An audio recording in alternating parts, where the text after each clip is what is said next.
Okay po mga dudes, ngayon po ay magluluto tayo ng pesang boneless bangus. Ayan po, meron po tayong isang boneless bangus. Hinati po natin yan sa 4. Regular size lang po yan. At syempre, meron tayong gulay, repolyo, pechay bagyo, okra, at syempre, ang ating panggisa, kaya po yan ay ginawang pesa. Meron po 6 cloves of garlic, 1 medium-sized onion, at luya. Gagamitan din po natin yan ng paminta. Mamaya, ipiprepare lang po natin yung gulay at sisimulan na natin ang pagluluto ng pesang boneless bangus. Lunes po ngayon, Monday, kaya wala po tayong pasok. Okay po mga dudes, sinihiwa na po natin yung ating mga ingredients. Yan, yung ating bawang, yung ating luya, at sibuyas. Ganyan lang po kaliliit ang ating luya para hindi po masyadong sagabal at masarap pong kainin. Napakabuti po sa katawan ng luya. Yan. At sibuyas.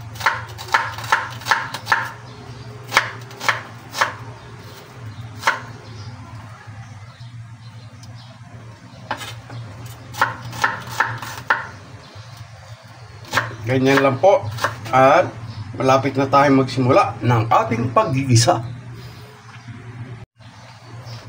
At syempre, ang ating gulay, paulit-ulit ko po sinasabi na kinakailangan laging malinis ang ating mga niluluto, lalo't higit yung ating mga kamay. Okay?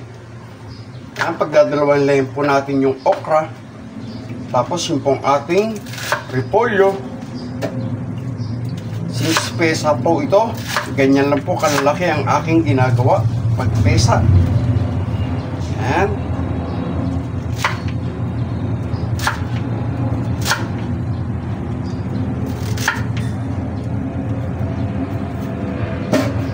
Okay, ganyan po at ready na tayong magsimulang maggisa ng ating pesang boneless bangus.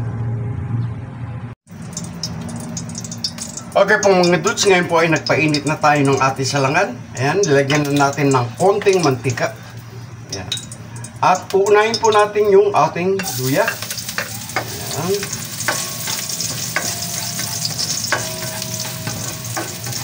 Gisa-gisa lang po natin, kaya po ito pesa. Pag sinabi pong pesa ay iginigisa.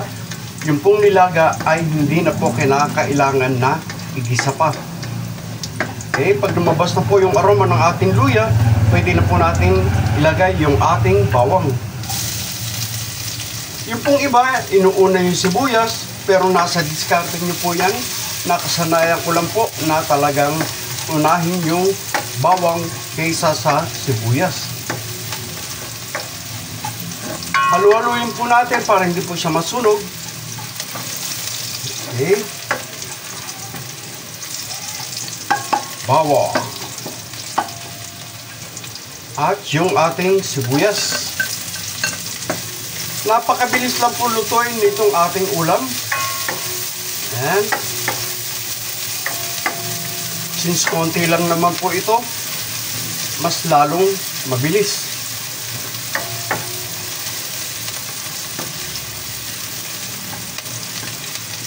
Yung pong iba, hugas bigas ang isinasabaw. Since hindi po ako magsasaing ngayon, dahil may konting natira na kanin kanginang umaga, ay iyan po ang aking kakainin. Lalagyan ko na po ng paminta.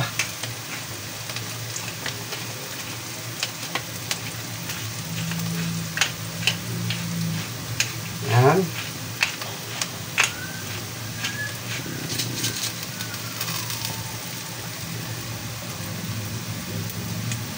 Gigisa ko na po rin yung ating gulay.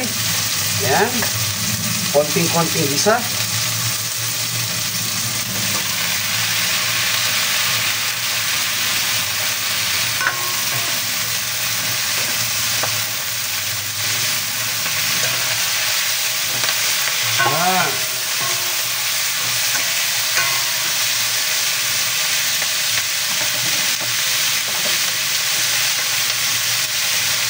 Lalagyan po natin ng konting tubig or sabaw.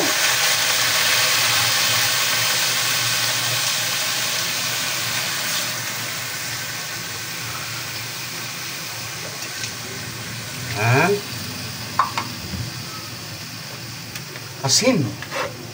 Yung iba po, yung bangus ay ipiniprito. Pero ako po, okay lang po sa akin ito na sariwa ang ating ilalagay. At ilalagay na po natin yung ating bangus.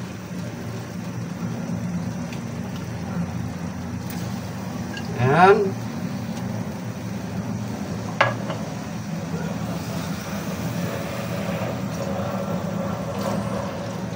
At hintayin po natin siya na kumulo.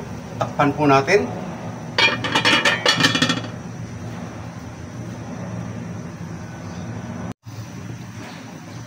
Okay po mga dudes, tingnan na po natin yung ating nakasalang.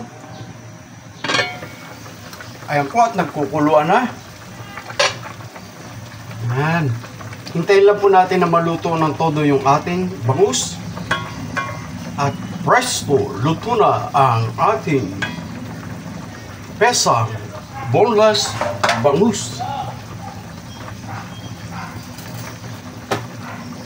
Tikman po natin kung okay na yung lasa ng alat at yung luya.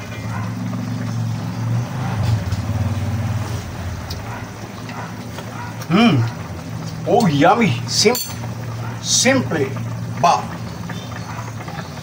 masarap?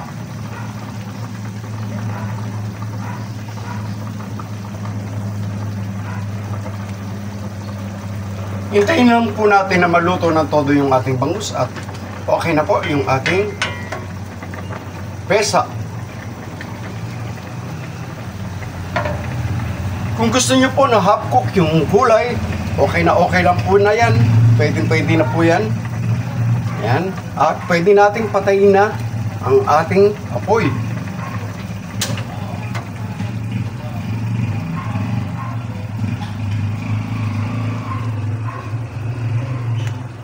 Okay, ayan po ang ating pesang bangus.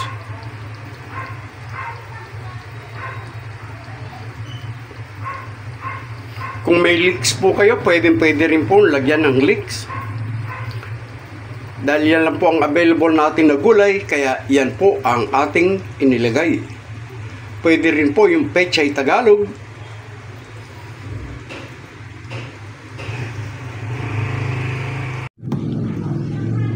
Mga dudes, eto na po ang ating simpleng boneless bangus na pesa.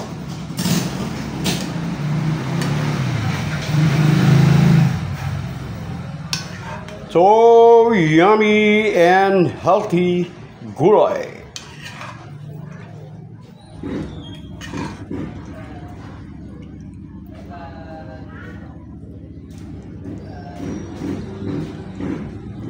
Yum, yum, yum.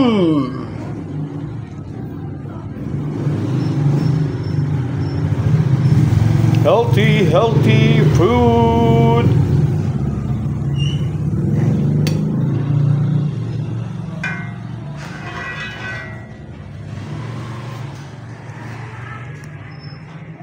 So, yum, yum, yum. Let's eat, mga dudes.